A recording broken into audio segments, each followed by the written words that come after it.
Thank you so much for coming. Thank you so much. Thank you so much for coming. Fabulous. Thank you so much for coming. We're good friends. Hi. Sandra. Hello. Isn't Janet here? No, she couldn't make it. Huh. That's too bad. Not really. She didn't want to come. Oh, she's home with the baby. No, the baby's home with the nanny. She's skiing with her girlfriends in Aspen. The helicopter pilot was nice enough to take a picture and send it to me. They look like an episode from Sex and the City. And that's a good thing. Well, she thinks it is, so she's happy and leaves me alone to enjoy my daughter's wedding in peace. With your first wife instead of your third wife. She's my last wife, not my third wife. Oh, good. Marry any younger and some Appalachian farmer will be chasing you with his shotgun. You always were so sarcastic and sardonic. Funny. The word you're looking for is funny. What's funny is I thought I could enjoy my daughter's wedding in peace from my wives. But what's funny is you didn't think this wife would be at our daughter's wedding. Touche. Here, let's enjoy a cake. The guests are starting to look at the parents, and the next thing you know, they'll want us to waltz for the cameras. Oh, yes, and how you hate attention. Thank you.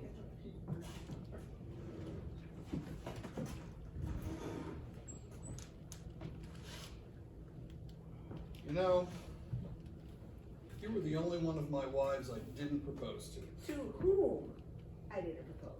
Yeah, I didn't do that either. So tell me, how did we get married?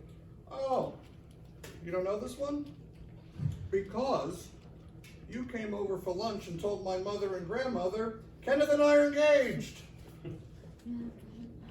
They were so happy. I didn't know what to say, so I couldn't say anything. My grandmother took her vintage ring It off. wasn't vintage back then. Took her ring off her finger and said, as the newest bride of the family, this rightfully belongs to you. She thought our engagement was so spontaneous that I didn't have time to get you a ring. And She was right. You know, you could have called it off after that. How could I have done that? They both had breast cancer at the time. And you knew that when you pulled that stunt. There weren't very many advancements in treatment back then. It was basically a death sentence. Planning our wedding was something they could do together to take their mind off of things. I wasn't going to take that happiness away from them. Yeah, they died within 3 months of each other that very next year. They thought you were wonderful. And you? Oh, they loved me. What? What did you think of me? When I saw you walking down the aisle on our wedding day in that beautiful big dress, I thought, this is a colossal mistake. You did. A mistake as colossal as that dress you were wearing. From what big dress store did you get that thing? Kleinfeld's. Oh, Kleinfeld's, a New York institution. See, my other wives had to fly to Milan and Paris to get their dresses. They had to. Well, no, they just wanted to fly on my private plane. Get this. Janet was actually pissed off when she found out there's no first class on a private plane. Oh, nouveau rich. No, she's still broke. She just spends my money. I'll tell you, you can take the yoga instructor out of the studio, but you can't take the yoga studio out of the instructor. Ken. What? Think about it.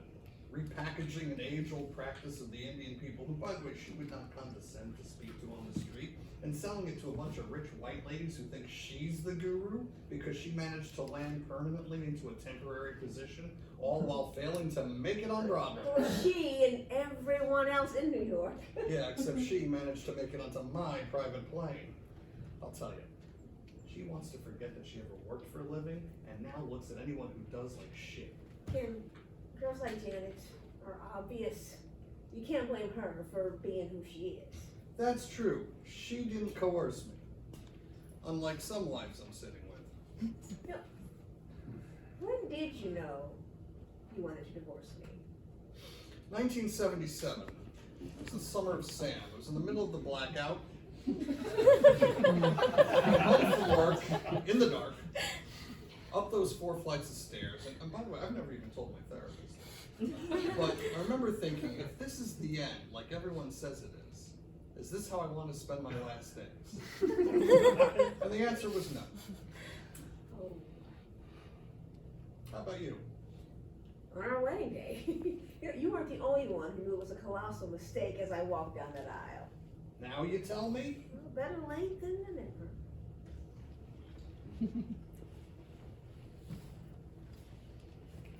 You know, you could have left me at the altar. You didn't have to go through it. I could have left you at the altar, but not your mother and not your grandmother. But you weren't the only one who couldn't take their happiness away from them. Besides, I couldn't wear that big old dress from Kleinfeld's anywhere else. I had to get some use out of it. That was one big dress. Say, let's waltz for the cameras.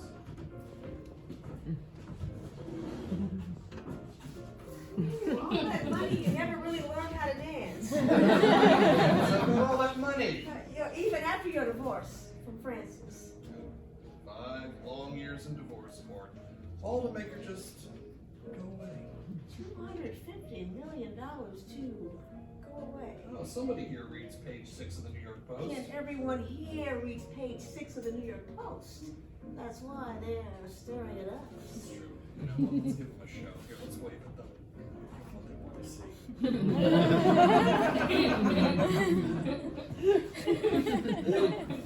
What did she do to earn all that money? She was horrible. You know, you said yourself, she didn't give up her career to marry you. She didn't lift a finger around the house because of all the staff you hired. The nannies took care of the daughter you had with her.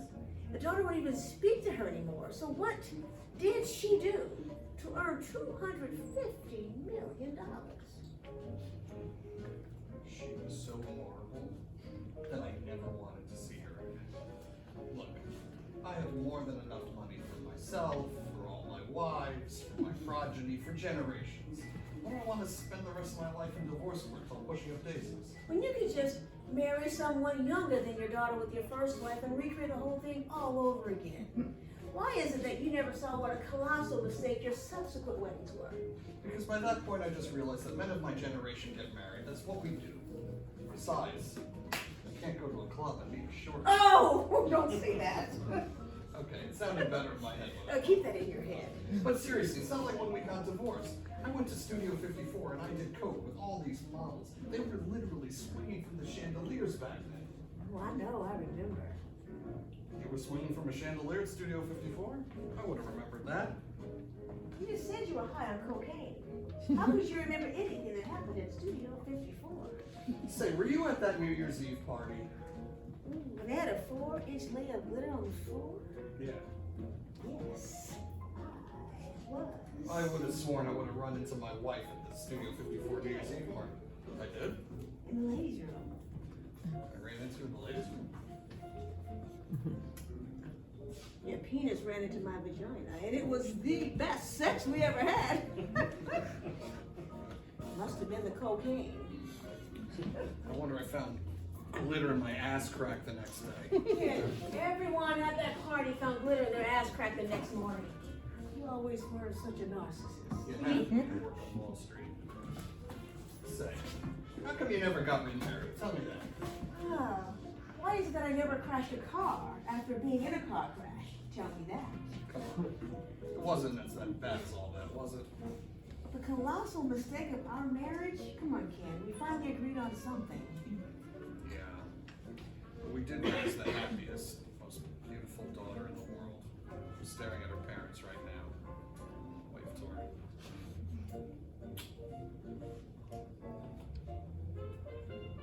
Oh, Ken, wait, I have something for you.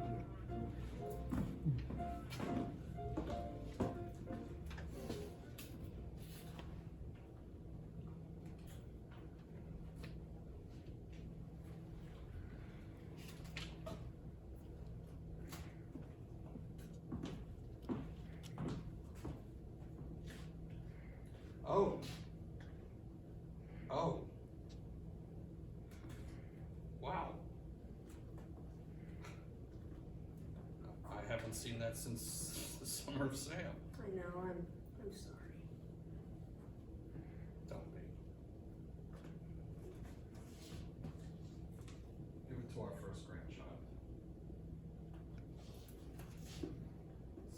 both of us.